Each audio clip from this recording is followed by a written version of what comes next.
Goeiedag geliefdes, ons is nog steeds besig by Titus, die tweede hoofstuk, en ons gaan vandag met mekaar weer lees, daarvan die 11de vers af, en dan gaan ons met mekaar praat oor die oorblywende gedeelte van die 12de vers, wat ek laas keer nie met u behandel het nie. En ek bid regtig dat die Here vir u en my nie net 'n woord sal laat hoor nie, maar dat ons lewens sal instel volgens die woord van die Here. Want Titus kom met 'n baie besondere aanspraak na die lewe van die kind van God, om te sê watter karaktertrekke moet in my lewe teenwoordig wees as kind van die Here. En verbind hy dit aan die reddende genade van God, wat jy die hand van die Here ontvang het. Met ander woorde, as Christen, waarvan Paulus praat as hy sê, as iemand in Christus is hy 'n nuwe skepsel. Die ou dinge het verbygegaan en 'n klein woordjie, kyk, alles het nuut geword. En dit is oor hierdie kyk wat hy skryf om te sê, hoe moet ek lewe in die teenswoordige wêreld, dat mense kan kyk en gewaar kan word dat daar sekere kwaliteite in my lewe is, wat my waarborg en wat my identifiseer as 'n kind van die Here. Nou kom ons lees dit saam daarvan die 11de vers af.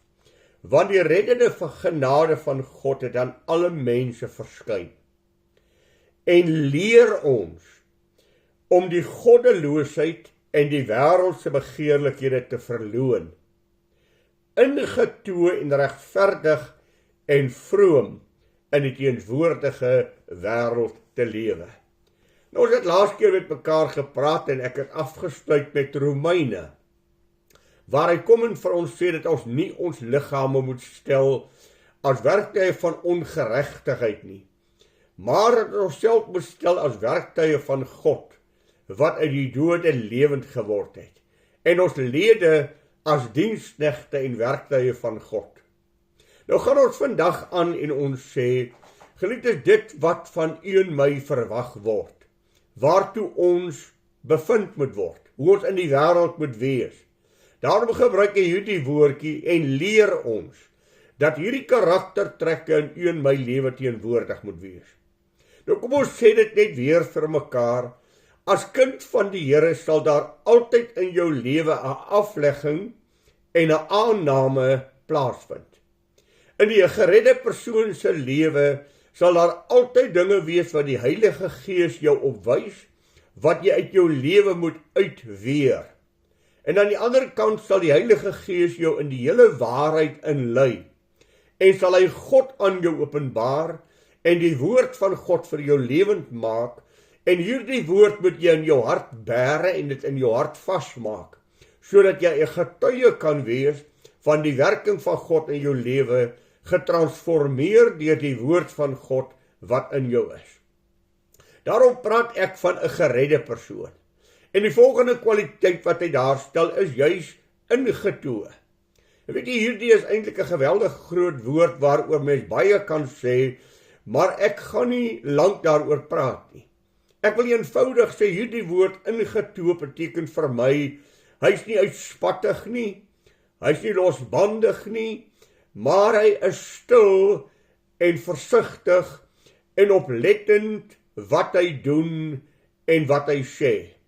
Oplettend hoe hy optree in alle omstandighede, in sy handel en in sy wandel, in sy woorde en in sy reaksie en reaksies, betoon hy homself as 'n kind van God, wat nie die wêreldse begeerlikhede najaag nie, wat nie die liefde of die gesindheid van ander mense na my toe wil oorwek nie, wat nie mense wil behaag nie, maar wat een ding voor oë het, en dit is om God te behaag, deur die wyse wat ek lewe as kind van die Here.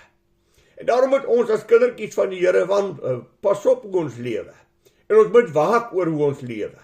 Weet jy, daar in Sagaria is daar 'n woord wat ek met u wil deel, en dit is hier in Sagaria, die 8ste hoofstuk en wel vers 16, is daar 'n geweldige mooi woord. Hoor wat sê hy. Hy sê, dit is die dinge wat julle moet doen. Spreek die waarheid met mekaar, beoefen waarheid en 'n regspraak van vrede in julle poorte.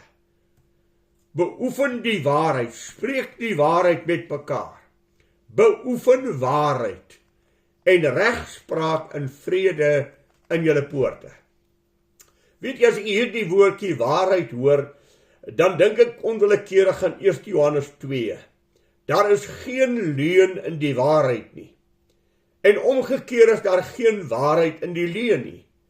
Ek as kind van die Here moet ingetoe lewe, sodat mense in my lewe gewaar kan word, dat ek anders is. Die psalmis het gesê, en u ken dit so goed, Psalm 19 vers 15, laat die woorde van my mond, en die oordenking van my hart, o God, u welbehaaglik wees. En dan het ek hierdie teks in Kolossense al vir u menige maal gekonnekteer, en ek hoop u dit al in u hart kan gebere. As Paulus sê dat ons waardiglik mag wandel, om hom in alles te behaag, en julle in elke goeie werk vrug mag dra, en in die kennis van God mag groei. Wat 'n vers! Wat beteken dit om waardiglik voor hom te wandel? Wat beteken dit om hom in alles te behaag? En wat beteken dit om in elke opsig goeie vrugte te dra? En dan ook in die kennis van God te groei. Miskien moet jy daardie versie op jou knieë vat en net jou lewe so 'n bietjie stil maak voor die Here om te sê, Here, hier is 4 kwaliteite. Waardiglik. Wat behels dit? Opreg in hierdie wêreld. Vrug dra in hierdie wêreld. En getuie van die almagtige God wees in hierdie wêreld. Dit is ons roeping. Daarom het hy hierdie kwaliteite gestel, leer ons om die goddeloosheid en die wêreldse begeerlikheid te verloon. Ingetoe te wandel, as 'n man waarna mense kan kyk en kan sê, daar is waarlik 'n man van God, wat eenvoudig en baie geruststellend en gemaklik lewe, en hy het geen voordoen nie, hy het geen pretensies nie, hy het geen voorgee nie, hy is 'n man wat net stadig en onskuldig voor die Here wandel, en iemand waarna jy kan opkyk, en wat jy die werking van God in sy lewe kan sien. Dan noem hy 'n verdere woord, regverdig. Wanneer hy hierdie woord regverdig gebruik, dan beteken dit is wat God in my werk. Die oomblik as ek 'n kind van die Here is, regverdig hy my, met ander woorde, hy bring aan my die regverdigmaking. Hy verklaar my rein. Hy verklaar my dat my sonde uitgedelg is, en dat ek in 'n verhouding met God lewe. Daarom moet ek regverdig wandel, soos wat God dit van my verwag. Die reddende genade van God het aan jou verskyn. En dit leer jou om regverdig in hierdie lewe te lewe, sonder skuld verklaar te word voor God en mens. Ag, ek dink onwillekeurig aan Paulus se getuienis. Daar in 2 Tessalonisense 1 vers 10. Julle is my getuies en God, hoe heilig en regverdig en onberispelik ons gedra teenoor julle. Wat 'n getuienis! Julle is my getuies en God, hoe heilig en regverdig en onberispelik ons gedra het. Dit was ook die woorde van Samuel voor sy dood. Is daar enige iemand wat enige klag teen my kan inbring, dat ek dit kan regstel? Het ek iemand teleurgestel? Het ek ergens vir God gefaal? Het ek ergens die getuienis van God laat skade ly? Sê hy vir die volk, bring die getuienis na my toe dat ek dit kan regstel. En die volk antwoord, daar is geen skuld teen u nie. Dit is ook wat van Job gesê is. Daar is gesê dat my knegt Job is regverdig en godvreesend. Daar kan nie 'n vinger op sy lewe gelê word nie. Hy lewe reg voor God. Weet jy, dis my grootste begeerte, dat hierdie woord in jou en my lewe sal weerklank vind, dat daar nie 'n skuld teen ons ingebring kan word nie, veral nie van die wêreldse kant af, dat ons 'n teleurstelling was vir die werk van God, dat ons ergens aanstoot gegee het, of selfs iemand laat struikel het deur my getuienis en my woorde en die wyse wat ek opgetree het. Ja, die wyse wat jy opgetree het, toe daar self teenoor jou verkeerd opgehandel het. Het jy soos die Here Jesus gehandel? Toe hy geskel is, het hy nie terug uitgeskel nie. Toe hy gedreig is, het hy nie geantwoord nie.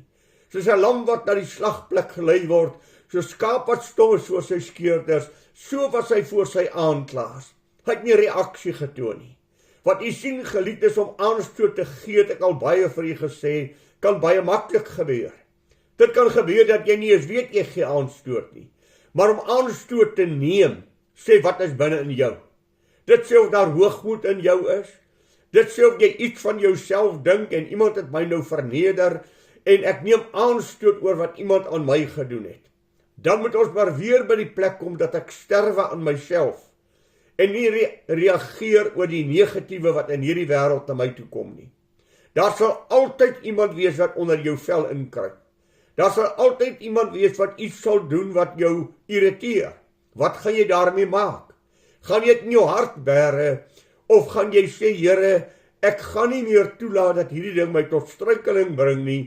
Ek vra dat u daardie persoon verander in gebed, wat hy bring 'n struikeling en hy gee aanstoot oor die werk van die Here in die wyse wat hy lewe. Mag ek en jy voor God regverdig wees. Dan gebruik hy 'n woordjie vroom. Oor vroom kan ons ook baie praat. Vir my wil ek net een woord daaraan koppel en sê opreg. Stil, rustig, vroom. En dis nie 'n skynvroomheid nie, dis 'n werklike vroomheid. Dis werklik 'n lewe van God wat in my gewerk is, dat mense my sal ervaar as 'n baie stil, rustige mens van God, wat hulle 'n getuienis uit sy lewe kan sien. Hy praat nie baie nie, maar hy lewe die lewe as 'n kind van die Here. Jy kan hom kyk en hy is 'n voorbeeld in alle opsigte vir julle. En dan gebruik hy 'n woord. Dit moet ek en jy wees. Ons moet so optree en gebruik hy 'n woord wat my nogal redelik sterk aangespreek het in die teenswoordige wêreld. Daar waar jy lewe. Ag, kom ons gaan maar weer terug na Matteus 5 toe. Julle is die lig van die wêreld. Julle is soos 'n stad wat op 'n berg is, wat nie weggesteek kan word nie. Julle is soos die sout van die aarde. En dan gee hy 'n geweldige uitspraak. Maar as die sout laf geword het, as dit nie meer sy getuienis na buite bring nie, as dit nie meer sy doel vervul waarvoor God hom geroep het nie, dan deug dit nêrens meer voor as om buite gegooi en deur die mense vertrap te word nie. Laat julle lig dan so skyn voor die mense, dat hulle julle goeie werke kan sien en julle Vader wat in die hemel is kan verheerlik. In hierdie wêreld waarin ek en jy lewe, 'n getuie vir God te wees. Ek dink onwillekeurig aan 'n Daniël, in ballingskap, tussen die heidene, en u ken die verhaal van Daniël, hoe hy opreg met God wandel, en die mense sê, ons moet 'n klag teen Daniël kry, waar ons hom skuldig kan verklaar, maar daar is niks wat ons teen hom kan vind nie, behalwe as ons dit op sy godsdiens en sy godsdienstvlak met God vind.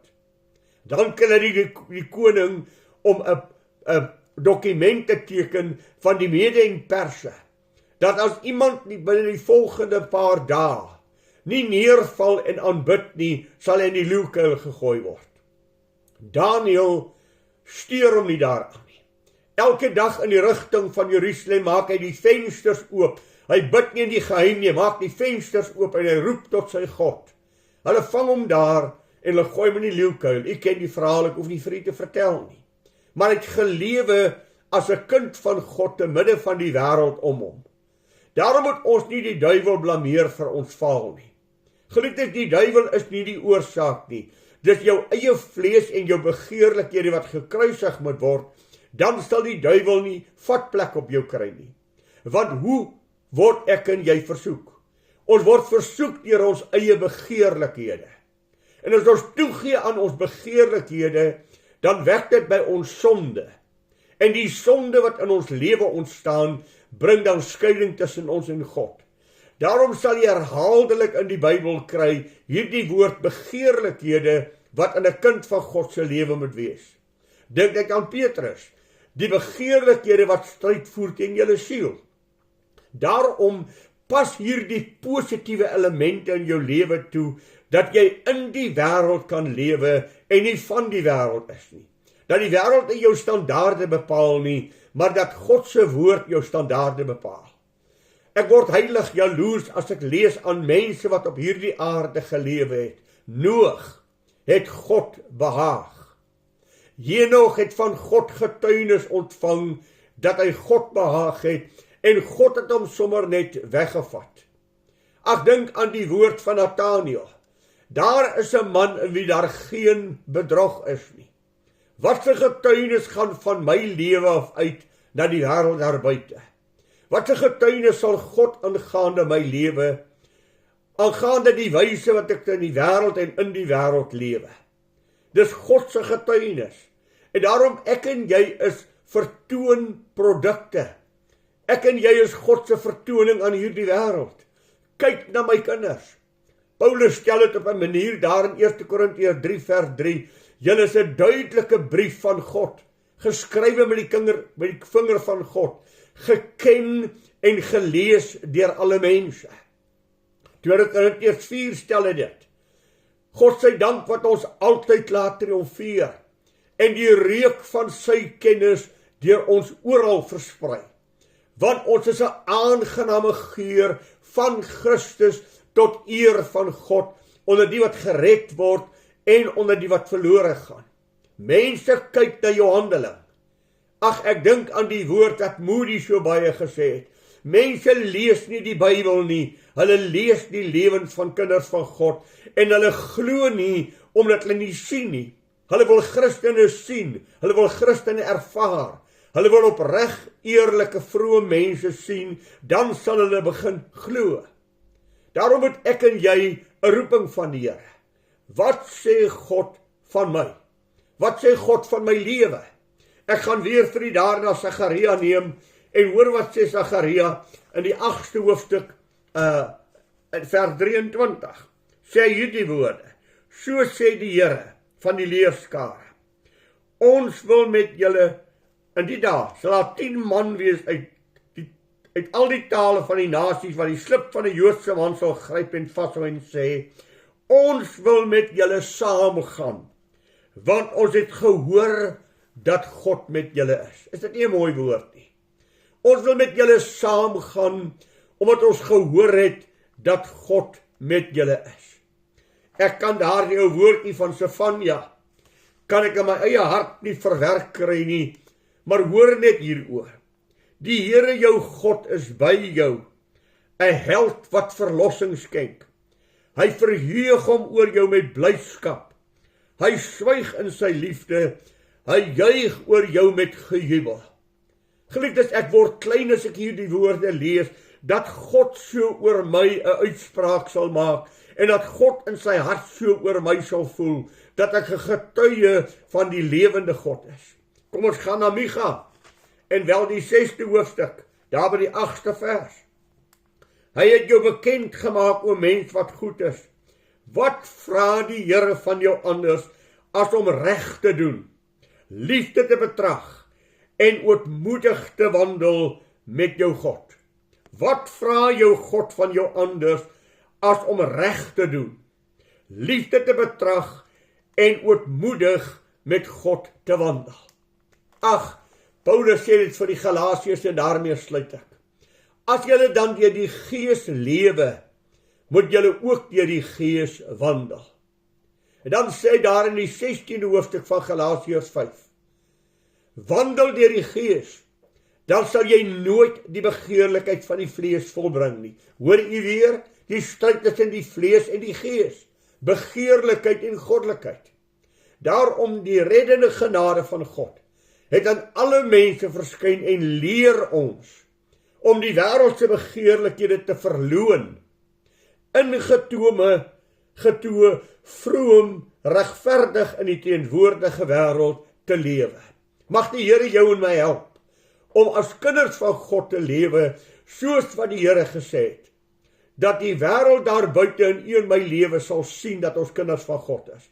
Paulus sê dit in Filippense 3 vers 15, dat julle onberispelik en opreg sal wees, kinders van God, te midde van 'n krom en verdraaide geslag, onder wie julle skyn soos ligte in die duisternis. Onberispelik en opreg, kinders van God, te midde van 'n krom en verdraaide geslag, onder wie julle skyn soos ligte in die duisternis. Daarom wend jou tot God, vat hierdie opskrifte van die Here en getuies van die Here, wat van ons verwag word, vat dit op jou knieë, praat met God daaroor, implementeer dit in jou lewe, en lewe as 'n kind van God, wat 'n getuie van die wêreld daar buite is. Ek bid dat jy vir my sal bid, dat die Here vir my sal help om so te lewe, en ek sal vir jou bid, dat God weer kinders van die Here sal opwek, wat getuies van die lewende God is. Ons het nou net ons ou broeder Callie aan die dood afgestaan. 'n man, Godsman, wat die Here lief gehad het, uit ons midde verwyder. My hart treur oor hom, maar ek bid dat u asseblief saam met my dan die getuienis sal vat en dit sal lewe as kinders van die Here, dat ons voor hom onberispelik en onbeskaamd sal staan die dag as ons kom haal.